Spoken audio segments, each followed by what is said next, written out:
Hello दोस्तों, online study point में आपका स्वागत है। और आज की जो हमारी वीडियो है करंट अफेयर्स की काफ़ी इम्पॉर्टेंट वीडियो है, जिसमें हम साइंस एंड टेक्नोलॉजी के पूरे साल भर के करंट अफेयर्स को डिस्कस करने वाले हैं। ओके, सो वीडियो बहुत इंपॉर्टेंट है। आने वाले सभी एग्ज़ाम्स के पॉइंट ऑफ व्यू से डेफिनेटली आपको एक ना एक क्वेश्चन यहाँ से देखने को मिलेगा। और अगर आप लोग चाहते हैं कि ऐसी सीरीज़ आए, इस तरीके की इंपॉर्टेंट वीडियोज़ डेली आपके लिए आए, तो प्लीज़ वीडियो को ज़्यादा से ज़्यादा शेयर कीजिए।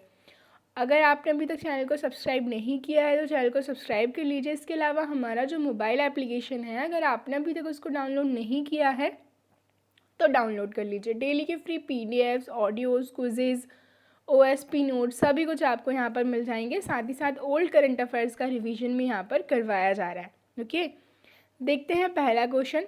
इसरो ने दूसरा स्पेस पोर्ट कहाँ जो है इसरो के द्वारा स्थापित किया गया है। सो हम इसकी बात करें, ये कहाँ पर बनाया जाएगा? ये बनाया जाएगा थूथुकुडी, तमिलनाडु में। ठीक है, इसरो की बात आई है तो Indian space research organisation headquarter कहाँ पर इसका? बेंगलुरु में है ना। और जो करंट हेड है वो कौन है? डॉक्टर के शिवान है। ठीक है, हम बात करें इसरो भारतीय अंतरिक्ष अनुसंधान संगठन के प्रमुख के शिवान ने जनवरी 2020 को ये घोषणा की थी कि तमिलनाडु में छोटे उपग्रहों के लिए दूसरा उपग्रह प्रक्षेपण केंद्र बनाया जाएगा। ठीक है ना, यह पोर्ट तमिलनाडु के तूतीकोरिन जिले के, हम बात करें थूथुकुडी में बनाया जाएगा। ओके, और इसका इस्तेमाल छोटे उपग्रहों के प्रक्षेपण के लिए किया जाएगा। ठीक है, इतनी बात समझ में आई। बढ़ते हैं आगे। किस कंपनी ने एज क्रोमियम नामक ब्राउज़र निकाला है? सो एज क्रोमियम की हम बात करें तो ये किया गया है launch by the Microsoft. Next question देखते हैं। अगला भी इसरो से रिलेटेड है। तो इसरो जो है चंद्रयान 3 कब तक लॉन्च करेगा? ठीक है ना, तो चंद्रयान 3 के बारे में हम बात कर रहे हैं। तो आंसर होने वाला है इसका 2021। ओके, देख लेते हैं हम कि चंद्रयान 3 जो कि अगले साल हो सकता है लॉन्च। ठीक है, हम बात करें गगनयान के लिए 4 अंतरिक्ष यात्रियों का चयन भारतीय अंतरिक्ष अनुसंधान संगठन इसरो के जो प्रमुख है के शिवान ने उनकी पुष्टि कर दी है। और चंद्रमा के लिए इसरो चंद्रयान 3 परियोजना पर काम कर रहा है और वो 2021 तक प्रक्षेपित किया जा सकता है। ओके, नेक्स्ट देखते हैं। पृथ्वी के किस स्थान पर विश्व की सबसे गहरी भूमि घाटी की खोज हुई है? तो आंसर है इसका अंटार्कटिका। ठीक है, हम देखते हैं पृथ्वी पर सबसे गहरी भूमि घाटी की जो खोज है वो कहाँ पर हुई है? तो ये हुई है अंटार्कटिका में, लैंड कैनाइन। ठीक है, यह घाटी अंटार्कटिका के डेनमन ग्लेशियर के नीचे स्थित है और समुद्री सतह से 11,500 फीट नीचे है। ओके, नेक्स्ट देखते हैं। मनी ऐप किस संस्था ने लॉन्च किया है? तो मनी ऐप जो लॉन्च किया गया है वो किया गया है हमारी जो इंडिया की सेंट्रल बैंक है, दैट इज़ आरबीआई, यानी कि रिजर्व बैंक ऑफ इंडिया। ठीक है ना, स्टैब्लिश कब हुआ था? तो अप्रैल 1935 में, और 1949 में इसका सेंट्रलाइजेशन हुआ था। हेडक्वार्टर कहाँ पर है इसका? मुंबई में है। गवर्नर कौन है? शक्तिकांत दास है। और आप लोग मुझे कमेंट करके बताएंगे कि अभी हाल ही में डिप्टी गवर्नर जो है आरबीआई के अपॉइंट की गए हैं, उनका नाम क्या है? ओके, सो हम बात करें टेक्नोलॉजी की मदद से नेत्रहीन लोग भी करेंसी नोट की सही पहचान कर पाएंगे और इससे उनको किसी तरह की परेशानी नहीं होगी। रिजर्व बैंक ने उनकी परेशानी को ध्यान में रखते हुए मनी ऐप लॉन्च किया है और इस ऐप की मदद से करीब 80 लाख नेत्रहीन लोगों को लाभ होगा। ओके, आगे बढ़ते हैं।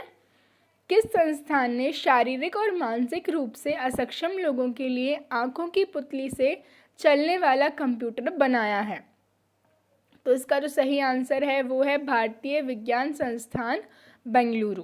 ठीक है, बात करें हम बेंगलुरु के भारतीय विज्ञान संस्थान के centre for product design and manufacturing जो है, उन्होंने आँखों की पुतली से चलने वाला एक ऐसा कंप्यूटर विकसित किया है जो शारीरिक और मानसिक रूप से असक्षम लोगों के लिए उपयोगी सिद्ध होगा। ओके, हम बात करें इस रोबोटिक आर्म का परीक्षण चेन्नई के विद्यासागर संस्थान में प्रमस्तिष्क घात सेरेब्रल पल्सी से पीड़ित छात्रों पर किया गया था।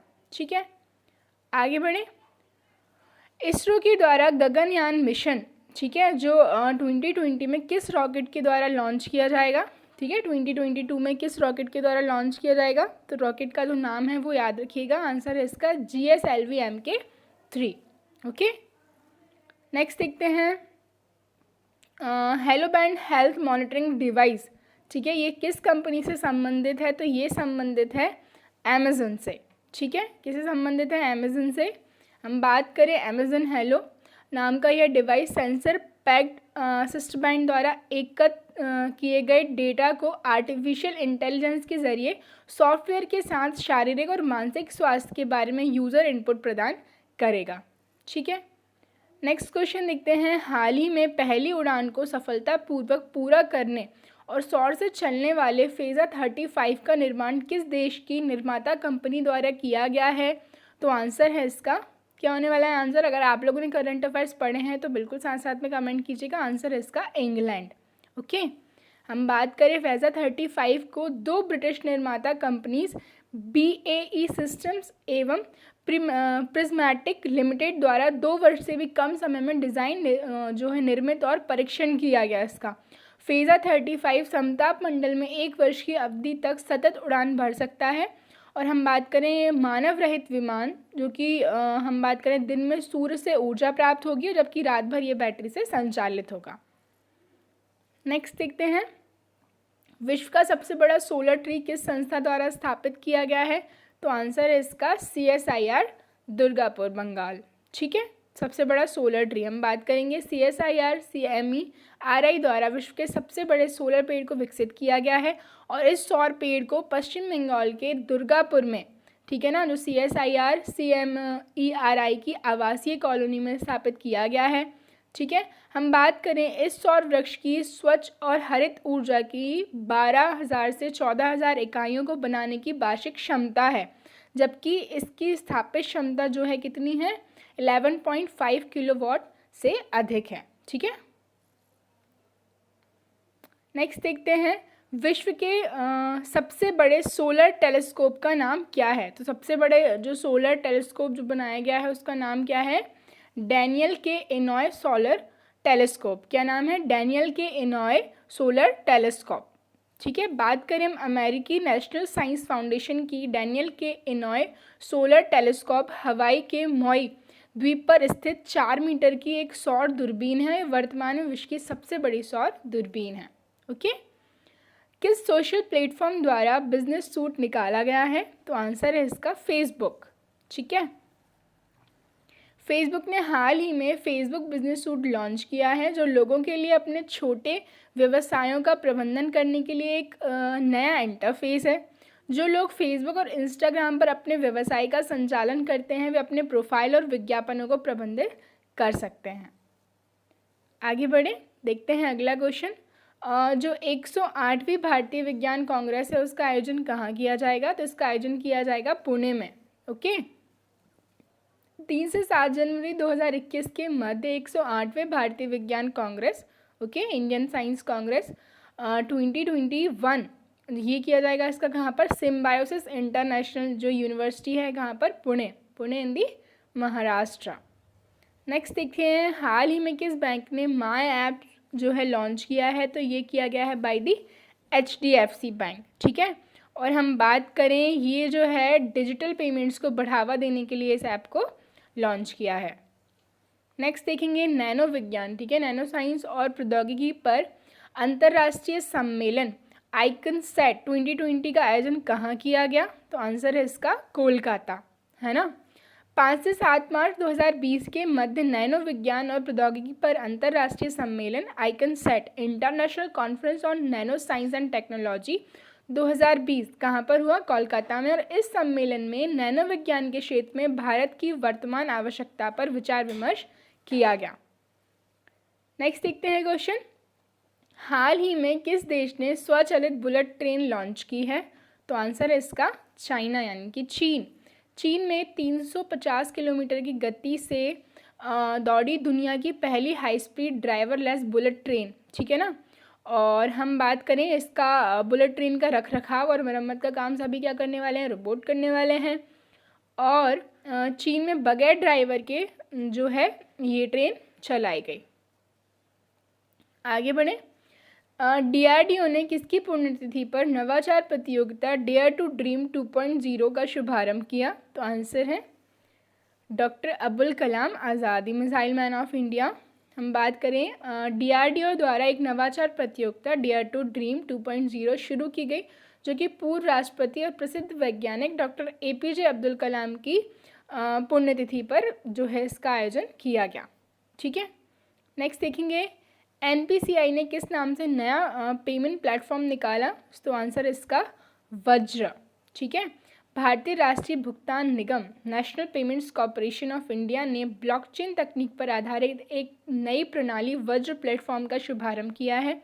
ओके, हाल ही में जो है इसे लॉन्च किया गया है। ठीक है, जिसे NPCI की पेमेंट क्लियरिंग और settlement process unified payment interface यानी कि UPI और रुपे कार्ड जैसी सुविधाओं को एकत्रित करने के लिए जो है इसको तैयार किया गया है। नेक्स्ट देखेंगे किस देश ने एपस्टार 60 दूरसंचार उपग्रह का सफलतापूर्वक प्रक्षेपण किया है? सो आंसर है इसका चीन यानी कि चाइना। हम बात करें 9 जुलाई 2020 को चीन ने शीचोंग सैटेलाइट लॉन्च सेंटर सिचुआन से वाणिज्यिक संचार उपग्रह एपस्टार 60 को सफलतापूर्वक प्रक्षेपित किया है और इसका प्रक्षेपण लॉन्ग मार्च 3B वाहक रॉकेट द्वारा किया गया। नेक्स्ट देखते हैं कृत्रिम बुद्धिमत्ता 2020 किस राज्य ने सेलिब्रेट किया है? सो आंसर है इसका तेलंगाना।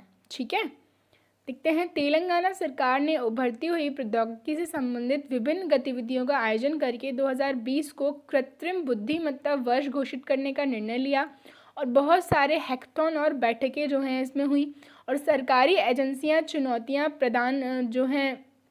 प्रदान करेंगी और डेटा सेट उपलब्ध कराएंगी जिस पर अब जो है सभी कंपनियां एल्गोरिदम चला सकती हैं।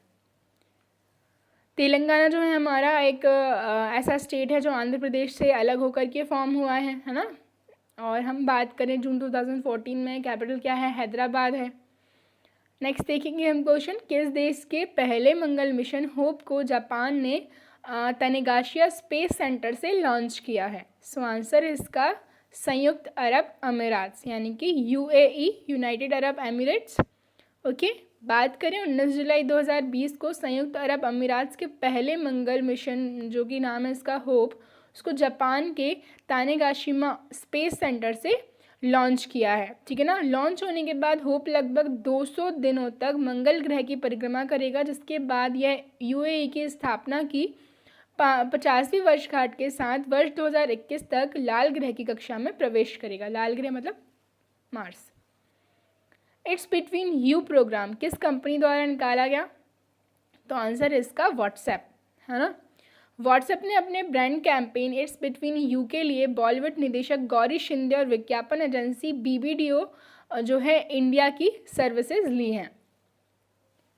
नेक्स्ट देखेंगे किस देश ने अंतर महाद्वीपीय बैलिस्टिक मिसाइल, ठीक है ना, intercontinental ballistic missile minute man third, इसका सफलतापूर्वक परीक्षण किया है।